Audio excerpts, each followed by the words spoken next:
오늘 우리에게 주신 하나님의 말씀은 열왕기상 21장과 22장까지의 말씀입니다.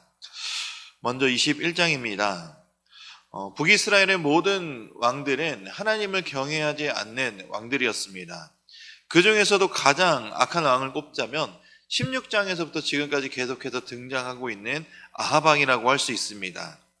아합왕의 태도를 보면 일관적인 불신앙의 자세, 또 교만하고 자기 중심적인 왕인 이 아합이었습니다.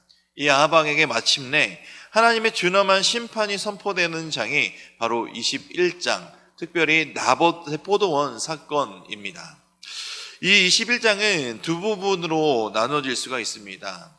1절에서 16절, 그리고 17절에서 29절까지 이 두 부분으로 나눠질 수가 있습니다. 첫 번째 부분에서 1절은 나봇의 포도원으로 시작해서 16절인 마지막 부분인 16절은 또한 나봇의 포도원으로 끝을 맺고 있고, 두 번째 부분은 17절은 이 나봇의 포도원 사건으로 하나님의 말씀이 엘리야에게 임하는 것으로 시작해서 28절과 29절에 엘리야에게 임한 계시로 끝을 맺는 인클로지어의 형식으로 수미상관 기법으로 이 두 부분이 나눠지고 있는 것을 볼 수가 있습니다. 첫 번째 부분에서 아합은 자신이 소유할 수 없는 포도원을 탐내고 거짓과 폭력으로 악녀 이세벨의 왕의 이름으로 거짓 편지를 써서 나봇을 교살하게 됩니다. 이 나봇을 교살하게 됨으로 말미암아 이 나봇의 포도원을 이 아합이 얻어내게 되는 모습을 보게 됩니다. 아합 왕은 일국의 왕이었지만 개인의 포도원을 탐내는 졸렬한 인물이기도 했습니다. 가지고 싶어하는 것을 가지지 못하자 어린아이와도 같은 유치한 모습을 가지고 있었습니다. 이러한 졸렬한 인물 때문에 하나님의 율법대로 살아가는 신실한 인물이었던 나봇이 결국 희생당하게 되는 모습을 보게 됩니다. 그러나 하나님은 인자하신 사랑의 하나님이시지만 동시에 악은 도저히 참지 못하시는 거룩하시며 공의로우신 하나님이심을 이 장에서 보게 됩니다. 아합과 이세벨의 악은 하나님의 준엄한 책망을 자초하게 됩니다. 이미 20장에서 무명의 선지자를 통해 베나닷을 살려준 사건을 통해 이제 아합의 파멸이 준엄하게 선포되었지만 이제 나봇의 포도원 사건과 관련하여 구체적인 심판이 선고되고 있습니다. 우리 21장 19절과 23절, 24절 세 절 말씀을 함께 읽겠습니다. 너는 그에게 말하여 이르기를 여호와의 말씀이 내가 죽이고 또 빼앗았느냐 하셨다고, 또 그에게 이르기를 여호와의 말씀이 개들이 나봇의 피를 핥은 곳에서 개들이 내 피 곧 내 몸의 피도 핥으리라 하였다 하라. 이세벨에 대하여도 여호와께서 말씀하여 이르시되 개들이 이스라엘 성읍 곁에서 이세벨을 먹을지라. 아합에게 속한 자로서 성읍에서 죽은 자는 개들이 먹고 들에서 죽은 자는 공중의 새가 먹으리라 하셨느니라 하니. 아멘. 이 세 절 말씀에서 아합과 이세벨은 그들이 뿌린 죄악의 씨로 말미암아 심판이라는 열매를 거두게 되는데, 구체적으로 이들이 어떻게 심판당할지를 말씀하고 있는 것입니다. 이전 아람 왕 베나닷을 살려준 사건과 관련하여 무명의 선지자를 통한 준엄한 선고는 아합 스스로 생각하기를 자신에게 큰 영향을 미치지 못할 것으로 여겼던 것입니다. 그러나 이것은 아합의 생각이었을 뿐 하나님의 심판은 반드시 그에게 임할 것이었습니다.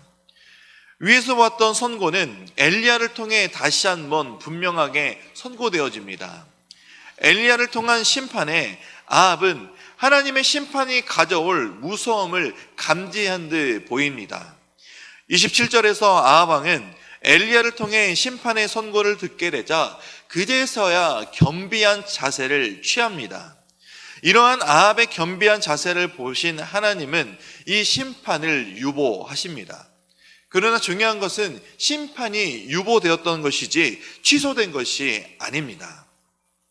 하나님은 아합 왕에게 충분히 회개할 수 있도록 기회를 주셨고 계속해서 기회를 주셨지만 아합은 하나님의 심판이 유보된 것이 취소된 것으로 착각하고 이전의 모습으로 돌아가 결국 심판을 맞이하게 되는 것입니다. 22장입니다. 이제 16장에서부터 6장에 걸쳐 소개된 아합이 마침내 비극적인 종말을 맞이하는 장면이 기록되고 있는 장이 바로 22장입니다.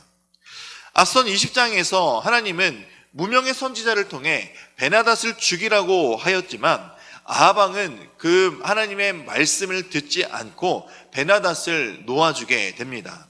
결국 이 일이 아합이 죽게 되는 결정적인 원인이 된 것입니다. 아람 왕 베나닷이 앞서 아합에게 길랏 라못을 반환하겠다, 자신을 살려주면 자신이 살취했던 이 길랏 라못을 반환하겠다고 약속하였지만 결국엔 그 약속은 지키지 않았고 이 약속을 어기고 길랏 라못을 반환하지 않으므로 아합 왕은 이곳을 수복하기로 결심하게 됩니다. 앞선 1차, 2차 아람과의 전쟁에서 그 아합 왕은 결코 유리한 조건이 아니었지만 하나님은 하나님 되심을 아합 왕에게 알려주시기 위해 이 전쟁을 승리로 이끄셨습니다. 그러나 그 하나님의 일하심을 보고도 하나님을 경외하지 않았던 아합 왕. 그래서 이번엔 3차 전쟁은 이전보다 훨씬 더 좋은 전쟁 조건을 마련했기 때문에 아합 왕은 이길 수 있을 것이다 라는 착각에 빠졌습니다. 왜냐하면 이번 전쟁에서는 남유다 왕 여호사밧과의 동맹을 맺었고 또 400명의 여러 명의 선지자들이 이 승리를 예언함으로 아합은 이미 승리하였다라는 고향감에 사로잡혀 있었기 때문입니다. 우리 22장 7절 말씀을 함께 읽도록 하겠습니다. 여호사밧이 이르되 이외에 우리가 물을 만한 여호와의 선지자가 여기 있지 아니하니까. 아멘. 그러나 남유다 왕 여호사밧은 400명의 선지자의 예언 외에 미가야를 통해서 하나님의 말씀을 듣고자 하였습니다. 그러나 아합은 이 미가야 선지자가 자신에 대해서 흉한 일만 예언했기 때문에 미가야를 통한 하나님의 예언의 말씀을 듣는 것을 썩 내켜하지 않았습니다. 그러나 거듭되는 여호사밧의 요청에 미가야를 불러 하나님의 말씀을 듣도록 하였는데 미가야를 데리러 간 다른 선지자들은 그 미가야에게 아합 왕과 그 다른 이 여호사밧 왕에게 길한 말만 선고하라고 요청하였지만 미가야는 현실에 구애받지 않고 이스라엘의 패망과 아합 왕의 죽음을 예언하게 됩니다. 그로 인해 이 미가야 선지자는 아합 왕에게 미움을 사서 감옥에 투옥되고 말았지만 결국 미가야 선지자의 예언대로 아합은 그 3차 아람과의 전쟁에서 최후를 맞게 됩니다. 본문에서 미가야의 예언과 400명의 선지자들의 예언이 달랐던 것은 바로 사람이 듣고 싶어하는 것만 말했던 400명과 다르게 미가야 선지자는 사람들이 들어야 하는 것을 전했다라는 것입니다. 이것은 지금을 살아가는 우리에게 시사하는 바가 큽니다. 우리가 사는 지금의 시대는 말씀의 홍수와도 같은 시대를 살아가고 있습니다. TV나 유튜브를 통해서 어디서나 하나님의 말씀을 들을 수 있기 때문입니다. 그러나 이 말씀을 듣는 우리의 자세가 어떠한지 돌아봐야 합니다.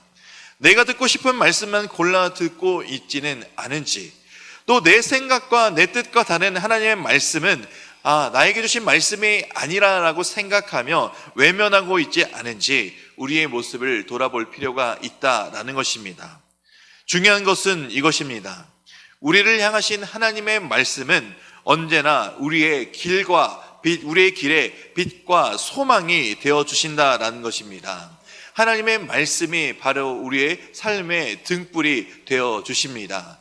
암흑과 같은 이 세상 속에서 우리에게 빛을 비춰주시는 하나님, 그 하나님은 말씀을 통해 지금도 우리에게 말씀하고 계시는 것입니다. 우리가 회개해야 할 것이 있다면 회개할 수 있도록 기회를 주시고, 우리가 깨닫고 돌이켜야 될 것이 있다면 말씀을 통해 우리에게 주신다라는 사실을 우리는 늘 기억함으로 하나님의 말씀에 언제든지 순종하며 살아가야 합니다. 이제 말씀을 듣겠습니다. 열왕기상 21장과 22장의 말씀을 경청하실 때 우리에게 주시는 하나님의 음성을 들으시기 바랍니다.